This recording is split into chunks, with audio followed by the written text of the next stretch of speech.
আসসালামু আলাইকুম প্রিয় দর্শক শ্রোতা সবাইকে জানাই আমার ইউটিউব চ্যানেলের পক্ষ থেকে শুভেচ্ছা ও অভিনন্দন। ভিডিওটি শুরু করব তার আগে আপনাদের একটু বিরক্ত করে নিই, যারা এখনো চ্যানেলটি সাবস্ক্রাইব করেন নাই তারা সাবস্ক্রাইব করে খেলা দেখতে বসে যান।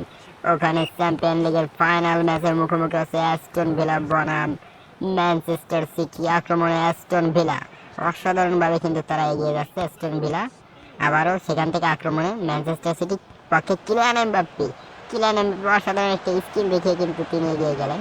ডিবক্সের ভিতরে তাকে ফাউল করা হয়েছে, যার কারণে পেনাল্টি।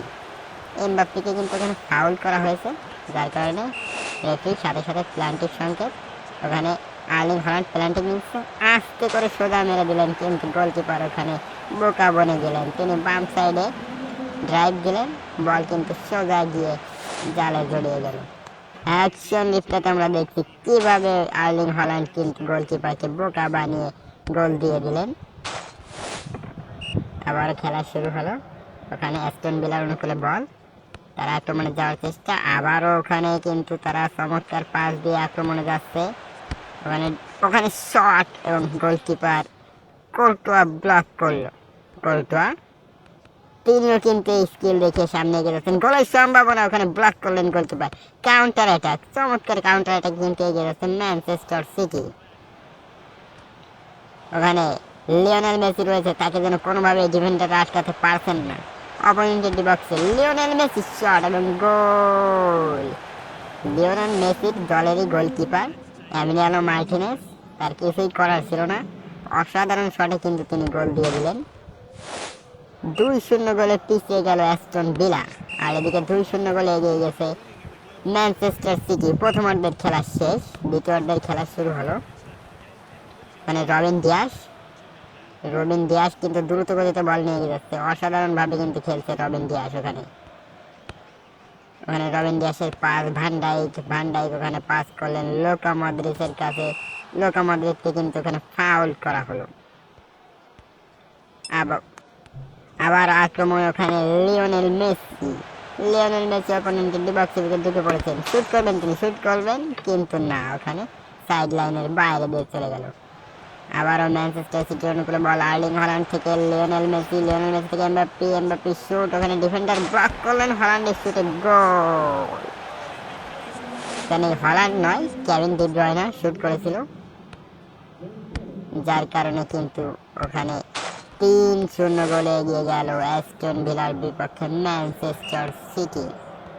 ওখানে আক্রমণে যাওয়ার চেষ্টা। আবারও ম্যানচেস্টার সিটির থিও হার্নান্দেজ অপোনেন্ট ডিবক্সের ভিতরে ঢুকে পড়েছেন, পাস করলেন, শুট এবং গোল। এবারে লেভানডস্কির গোল। ওখানে থিও হার্নান্দেজের অ্যাসিস্ট ছিল এবং লেভানডস্কির গোল, যার কারণে 4-0 গোলে এগিয়ে গেল ম্যানচেস্টার সিটি। ওখানে করিম বেনজিমা কিন্তু দ্রুত গতিতে এগিয়ে যাচ্ছে, ওখানে পাস করলেন ক্রিস্টিয়ানো রোনাল্ডোর কাছে, ক্রিস্টিয়ানো রোনাল্ডোর শট এবং গোল। CR7 অসাধারণ গোল কিন্তু তিনি দিয়ে দিলেন, ওয়ান্ডারফুল ফিনিশ। ওখানে গোলকিপার ছিলেন বিশ্বের অন্যতম সেরা গোলকিপার এমিলিয়ানো মার্টিনেজ, তার কিছুই করার ছিল না। আবারও করিম বেনজিমার কাছে বল, করিম বেনজিমা বল নিয়ে এগিয়ে যাচ্ছে। ওখানে করিম বেনজিমার ক্রস, আবারও সেই শট, লেভানডস্কির শট, অসাধারণ শটে কিন্তু তিনি গোলটি আদায় করে নিন। 6-0 গোলে এগিয়ে গেল ম্যানচেস্টার সিটি। ওখানে অ্যাস্টন ভিলার অনুকূলে বল, অ্যাস্টন ভিলার চমৎকারভাবে পাস দিয়ে কিন্তু তারা বাম পাশ ধরে আক্রমণে যাওয়ার চেষ্টা। ওখানে ফাউল করা হয়েছে, ফ্রি কিক নিচ্ছে অ্যাস্টন ভিলা। কোর্টোয়া গ্রিপ করে আস্তে করে বাড়িয়ে দিলেন। ওখানে লেভানডস্কি বল মিস করলেন ডিফেন্ডার, যার কারণে লেভানডস্কি কিন্তু বল নিয়ে এগিয়ে যাচ্ছে এবং লেভানডস্কির শটে গোল। একেবারে 7 আপ যাকে বলে, 7-0 গোলে এগিয়ে গেল ম্যানচেস্টার সিটি এবং এরই সাথে লেভানডস্কি কিন্তু হ্যাটট্রিক করে ফেললেন। অসাধারণ এই প্লেয়ার লেভানডস্কি, পোল্যান্ড দলের অন্যতম সেরা প্লেয়ার। 90 মিনিটের খেলা শেষ, ম্যানচেস্টার সিটি 7-0 গোলে এগিয়ে গেল এবং তারা কিন্তু ওখানে কাপ জিতে ফেলল, গ্লোবাল চ্যালেঞ্জ কাপ।